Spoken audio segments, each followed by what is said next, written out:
Hello guys. तो आज की इस वीडियो में हम बात करने वाले हैं relation between drift velocity and electric current. तो चलिए आइए देखते हैं। हम ड्रिफ्ट वेलोसिटी को आप सभी जानते हैं वीडी से डिनोट करते हैं और इलेक्ट्रिक करंट को किससे? आई से। तो यही वीडी और आई के बीच क्या रिलेशन है इसके बारे में हम डिस्कस करेंगे, ठीक है ना।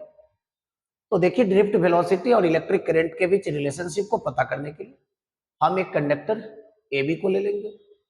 मान लेंगे कि इस कंडक्टर का लेंथ जो है वो कितना है? एल है, ठीक है ना। और क्रॉस सेक्शनल एरिया इस कंडक्टर का हम कितना मान लेंगे?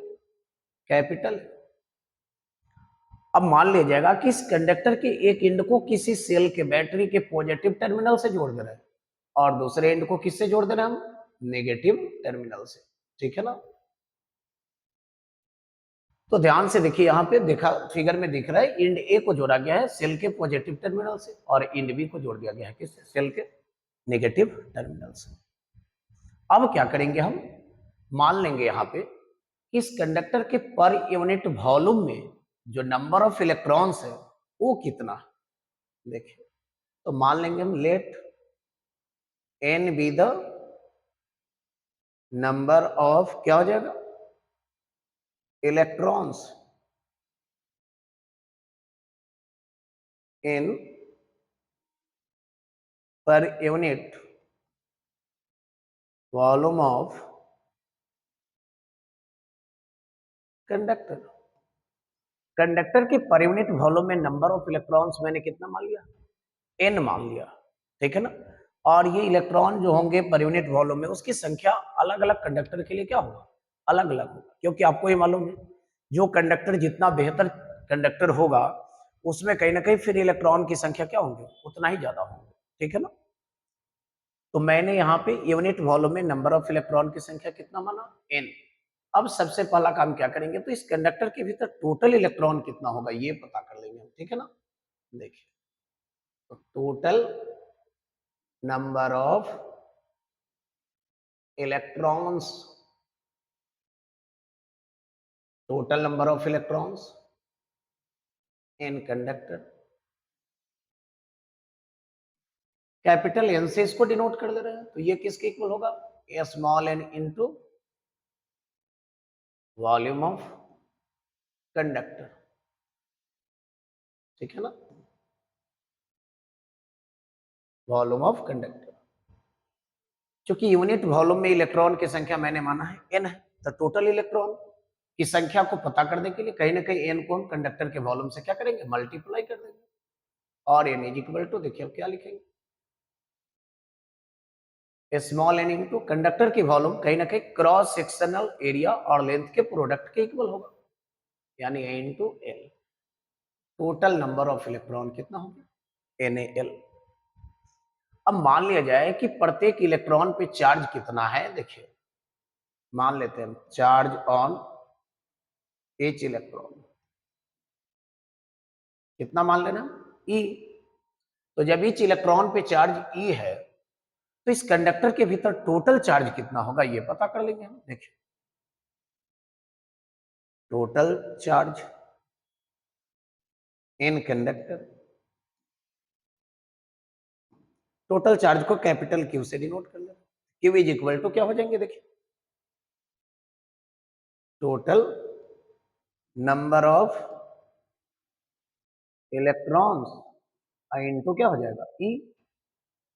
और Q is equal to total number of electrons कितना है? NaL into e is equal to NaL into क्या हो गया? E। तो ये टोटल चार्ज हो गया हमारा कंडक्टर के भीतर। अब ये चार्ज जब फ्लो करेगा कंडक्टर के एंड बी से ए तक, तो बी से ए तक जाने में इस चार्ज को कितना समय लगेगा उस समय निकाल लेंगे हम। देखिए, टाइम टेकन बाय, टाइम क्या हो जाएगा? Taken by charge to cross the length of conductor. देखिए, तो टाइम निकालने की फॉर्मूला क्या होती है? Distance by speed. T is equal to distance, यहाँ पे कंडक्टर के लेंथ किसके इक्वल हो, एल के इक्वल, और स्पीड जो है ड्रिफ्ट वेलोसिटी किसके इक्वल रहेगा, वीडी के इक्वल, क्योंकि कंडक्टर के भीतर इलेक्ट्रॉन इलेक्ट्रिक फील्ड के इफेक्ट में अप्लाइड इलेक्ट्रिक फील्ड के अपोजिट डायरेक्शन में जिस एवरेज वेलोसिटी के साथ मूव करता है उसको हम लोग क्या कहते हैं, ड्रिफ्ट वेलोसिटी। तो यहाँ जैसे ही आप क्या करेंगे, कंडक्टर की एंड को कनेक्ट कर देंगे सेल के पॉजिटिव और नेगेटिव टर्मिनल से, तो कंडक्टर के क्रॉस तो इलेक्ट्रिक फील्ड सेटअप हो जाएगा, जिसकी डायरेक्शन ए से किधर होगी, बी की ओर, यानी इलेक्ट्रॉन चलेगा बी से किधर, ए की ओर, और जिस एवरेज वेलोसिटी के साथ ये बी से ए की ओर जाएगा वो हमारा ड्रिफ्ट वेलोसिटी कहलाएगा।